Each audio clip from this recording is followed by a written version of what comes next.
그러다 보니까 점수가 높으면 높을수록 좋지 않을까. 그게 이제. 저도 해야 됩니다. 선생님도 하셔야 한다고. 네, 토익 토플을 계속 끊임없이. 안녕하세요, 삐맨기입니다. 네, 오늘은 여러분들이 많이 기다리셨다고 했던 의료사회복지 관련된 분야 선생님을 만나뵈려고 왔습니다. 네, 첫 인터뷰고 또 첫 유튜브에 등장하시는 거여서 많이 떨린다고 하셔서 많이 미흡해도 여러분들이 잘 들어주셨으면 좋겠습니다. 선생님 간단하게 지금 어디 현장에서 근무하고 계시고 몇 년 차 정도 근무하셨는지 얘기해보고 우리 간단하게 선생님들이 질문해 주셨던 거 같이 나눠보도록 해요. 네, 안녕하세요. 저는 지금 병원 현장에서 헬스로 3년째 근무를 하고 있는 사회복지사입니다. 반갑습니다. 질문들이 좀 많이 들어와가지고 깜짝 놀랐어요. 네, 그래서 좀 구체적인 질문도 많이 들어오기도 했고 좀 저희가 예상하지 못했던 질문들도 나왔죠. 좀 몇 분의 영상이 나올지는 사실 모르겠지만 저희가 최대한 답변을 해드리려고 했습니다. 크게 나눠서 얘기를 하려고 해요. 그러니까 간략한 기본 사항에 대한 거랑 이제 제일 많이 나왔던 게 수련에 관련된 얘기, 그다음에 자원봉사 관련된 거, 그다음에 그 외에 좀 다른 사항에 대해서 이렇게 좀 차근차근 질문을 해 나가도록 하겠습니다. 선생님은 어떤 일을 좀 전문적으로 하고 있는지가 좀 궁금해가지고 의료사회복지사 처음이신 분들도 있으시잖아요. 네, 그래서 한번 얘기해 주시면 좋을 것 같아요. 이야기를 시작하기 전에 저는 아직 의료사회복지사는 아니고 복지사 자격을 갖춘 그냥 병원 현장에서 근무를 하고 있는 중이에요. 그래서 의료사회복지사에 대해서는 제가 저도 준비를 하고 있는 과정에 있는 부분이고 그래서 제가 알고 있는 선에서 알려드릴 예정이고 저는 지금 주로 이제 입원하시는 환자분들 대상으로 상담하면서 이제 경제적으로나 심리적으로나 뭐 환경적으로 문제가 없는지 파악을 하고 이제 그거에 맞는 서비스를 제공하기 위해 개입을 하는 그런 역할들을 주로 하고 있고요. 그 입원 중에 뿐만 아니라 이제 퇴원을 하시고 나서도 이제 사회적인 기능을 조금 제대로 하실 수 있도록 지역사회랑 연계를 좀 해준다던가 그런 부분들을 좀 담당하고 있는 편입니다.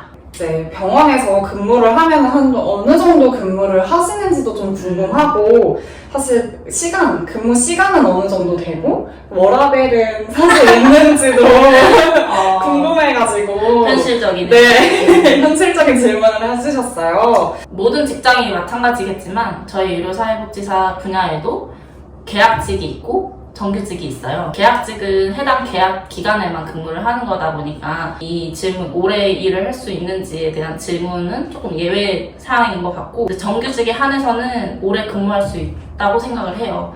사실 의료사회복지사 분야가 TO가 없는 건 사실이잖아요. 한번 입사하신 분들이 이제 오래 정년까지 일을 하시는 분들이 많으셔가지고 안정적이다라고 말씀드릴 수 있고 근무 시간 같은 경우는 기본 8시간이라고 생각하시면 될 것 같아요. 이게 뭐 스케줄표가 따로 나오거나 아니면 그러니까 야근으로 나가서 하는 일이 좀 많은지도 좀 궁금해가지고 스케줄표도 사실은 없죠. 상근직이다 보니까 9시 출근해서 6시 퇴근하시는 분들처럼 기본 근무 시간이 있는 거고 그 외에 뭐 프로그램이나 뭐 행사 같은 게 있으면 추가 근무가 있을 수 있지만 그것도 병원마다 다 다르고 그 병원에서 담당하는 업무에 따라 또 다를 수 있다고 말씀드리고 싶어요. 수련 부분으로 넘어가서 질문을 하려고 해요. 사실 의료사회복지사도 2차 세팅이다 보니까 수련이 굉장히 중요하잖아요. 지금 코로나여가지고 저희 쪽도 그렇지만 의료 쪽에서도 사람을 구하지 않고 있는 상황인데 이제 어떤 분이 수련 선정이 안 되게 된다면 사회복지사나 요양병원, 사회복지사로 경력을 쌓는 게 나을지 아니면 무작정 수련 기간을 기다리는 게 좋을지에 대한 질문을 해주셨어요. 사실 지금이 코로나 상황이기는 하지만 수련에 대해서 공고가 안 올라온다는 걱정은 안 하셔도 되는 게 수련 과정은 이제 법적으로 이수를 해야 하는 이제 과정이다 보니까 병원에서 공고는 올리시더라고요. 아. 그래서 만약 수련 과정에서 지원이 떨어지게 된다면 대체 경력 쌓는 거는 저는 무조건 추천드려요.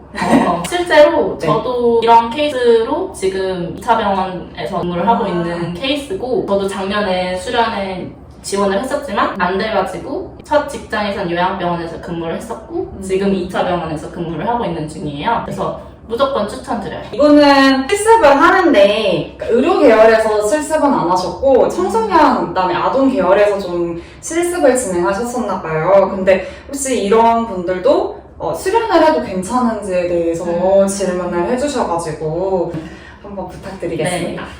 일단 수련 지원을 하시는 거는 그건 다 누구에게나 열려있는 거니까 가능은 하실 것 같고, 그래도 의료 세팅에서의 경력이 좀 부족하다라고 생각을 하신다면 의료사회복지도 실습이 있으니까 네. 실습 해보시는 것도 나쁘지 않을 것 같고, 그게 좀 어렵다, 현실적인 상황으로 조금 어렵다 하시면 자원봉사나 아니면 병원 행사에 참여를 한다던가 그런 것들로 대체하는 게 좋지 않을까 싶네요. 그럼 병원에서도 이런 행사 같은 게 올라오기 하나요? 홈페이지에 올라오는 건가요? 보통 홈페이지 뭐 캠페인 활동이라던가 그런 게 올라올 수도 있는데 현실은 지금 현재는 현재 지금 상황에서 코로나 때문에 많이 네. 없기는 하겠지만 그래도 자기가 이제 가고 싶은 병원이 있으면 계속 홈페이지 찾아보시면서 뭐가 있는지 관심 있게 찾아보는 것도 그러면 찾아봐서 좀 그렇죠. 참여해보는 것도 좀 나쁘지 않겠네요. 대학생분들이 지금부터 무엇을 준비해야 될지에 대해서 좀 많이 질문을 하시더라고요. 그래서 좀 추천 아닌 추천을 좀 해주셨으면 좋을 것 같아요. 우선 의료사회복지 분야도 마찬가지고 학교사회복지사도 마찬가지겠지만 흔히 접할 수 없는 분야잖아요. 저희가 또 2차 세팅이다 보니까 이제 자원봉사와 실습을 더 많이 요하게 되는 네. 직종인 거는 사실 맞는 것 네. 같아요. 그리고 조금 고민이 많이 되실 것 같기는 한데 그래도 하나 추천드리자면 아까 선생님께서 말씀하셨다시피 자원봉사 나 실습 위주로 경험을 많이 해보시고 영어 공부나 네. 타 자격증 공부를 좀 많이 하셨으면 좋겠어요. 그러면 영어 공부라는 거는 조금 여러분이 아시는 거, 여러분이 생각하시는 그거, 그게 토익, 토플 등등. 그렇게 인간가요? 토익, 토플 이런 공부를 좀 많이 해야 한다고 네. 하네요. 여기서 조금 더 파생돼서 얘기를 하자면 혹시 점수도 많이 중요한가요? 저 토익 토플의 점수는 좀 어느 정도 나와야 되는지 높을수록 그렇다고 합니다. 이게 높을수록 좋다라는 얘기를 하시네요. 그러니까 뭐 몇 점까지 나오는 건 없는 거죠. 꼭 이 점수를 맞아야 된다 이런 거는 없지만 점수가 없는 분들도 지원을 하시기는 하세요. 그러다 보니까 점수가 높으면 높을수록 좋지 않을까? 그게 이제 저도 해야 됩니다. 선생님도 하셔야 한다고. 네, 토익 토플을 계속 끊임없이 해야 한다는 그렇죠, 거죠. 그렇죠. 네, 끊임없이 해야 되는 과정이고 점수는 딱히 나오지 않지만 높을수록 좋다라는 답변을 해주셨습니다. 봉사활동 시간, 그다음에 그리고 뭐 병원 관련 대외 활동이 좀 많이 중요한지에 대해서 물어보셨어요. 근데 혹시 뭐 봉사활동 시간을 몇 시간을 채워야 한다, 뭐 토익 점수처럼 이렇게 정해져 있는 게 있는지. 봉사 시간, 대외 관련 활동 이런 것들은 많으면 많을수록 좋다고 생각을 해요. 봉사 시간을 꼭 어느 정도까지 채워야 된다 이렇게 정해진 규정은 없고 네. 이제 무슨 활동을 했는지 시간보다는 양 시간보다는 양. 아주 어. 좋은 얘기를 하셨어요. 어떤 활동을 봉사로 했는지 그 봉사 활동을 통해서 내가 배운 게 무엇인지 그거를 나중에 나는 어떤 계획을 가지고 일을 할 건지까지 연결시키면 완벽한 그런 스토리가 나오는 거구나. 나오니까 그런 경험들을 위해서 이제 봉사활동을 하시라는 거지 시간을 언제까지 채워야 되나요? 이런 거는 중요하지 않다고 생각을 해요. 선생님이 대학생일 때 이제 의료사회복지 준비를 하실 때 좀 기억에 남는 에피소드 같은 게 혹시 있으실까요? 무작정 네. 제 집 주변에 있는 대학병원에 전화를 해서 네. 이제 사회복지사를 만나고 싶다. 일단은 바로 전화를 해서. 사회복지사 선생님을 만나고 싶다라고 연락을 했는데 다행히 그 선생님께서 오시라고 하셔서 하루 동안 제가 그 선생님을 돌돌 따라다니면서 그 선생님이 하시는 일을 직접적으로 관찰을 할 수 있었던 시간이 있었어요. 와. 근데 지금 생각하면 되게 무모하지만 그때의 경험이 저는 아직까지도 기억이 남거든요. 네. 다른 선생님들도 이런 경험을 저를 좋게 봐주시고 잘한 짓이다. 아, 나중에 이력서를 쓸 때나 때 아니면 좀 어딘가 현장 나갔을 때 좋게 보신다는 거죠. 좋게 봐주셔가지고 가장 아직까지도 기억에 남는 것 같네요. 이제 자원봉사랑 실습 관련된 이제 저희 학교 계열에서도 사이트가 따로 있거든요. 근데 의료사회복지도 그런 혹시 사이트가 따로 있는지, 그러니까 경로는 또 어떻게 들어가는지가 좀 궁금해가지고 혹시 네. 의료사회는 어디일까요? 의료사회복지사도 협회가 있어요. 그래서 네. 대한의료사회복지사 협회라고 요 링크 아, 참고하시고 네. 의료사회복지사 협회 사이트에 자원봉사, 실습, 그리고 수련, 체험까지 모든 공고가 다 올라오고 있는 사이트예요. 그 외에도 지금 현장에서 근무하시는 선생님들이 뭐 의료비 지원 제도 공고라던가 일할 때 많이 쓰이는 자료들도 많이 같이 올려주시거든요. 그 사이트 안에서요? 네.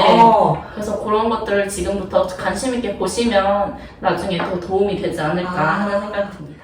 우리 이제 실습을 들어갈 때도 면접이 있잖아요. 그러니까 어떻게 얘기하면 좋을까를 얘기해 주시면 좋을 것 같아요. 실습생들한테 슈퍼바이저 선생님들이 많은 것을 기대하지 않아요. 네, 실습생들한테 많은 것을 기대하지 않으니까 너무 부담 갖지 않게 자신있게 면접을 보셨으면 좋겠고, 우선 실습생들은 배우려는 학생들이잖아요. 맞아. 그래서 이제 배우고자 하는 의지나 태도를 가장 많이 어필하시는 게 좋지 않을까 하는. 맞아요. 그래서 이걸 배우겠다. 그렇죠, 그렇죠. 뭐라도 알아가겠다. 내가 이만큼 관심이 있다. 맞아, 이런 맞아. 걸 좀 많이 맞아요. 어필하셨으면 좋겠어요. 이제 학점을 많이 본다라는 얘기가 주변 소문에서 좀 들린다는데 이제 현실적으로는 좀 어떤지 급여는 어느 정도 좀 차이가 있는지도 궁금하고